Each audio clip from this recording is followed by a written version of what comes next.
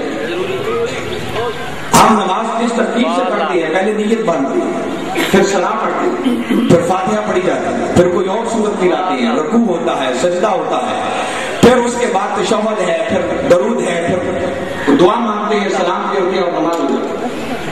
اگر کوئی اس ترتیب سے آگے پیچھے کرے تو نماز ہوگی؟ کوئی کہے کہ اچھا یہی سب کچھ کرنا ہے تو میں پہلے رکوع کر لوں گا بعد میں فاتحہ پڑھ لوں گا،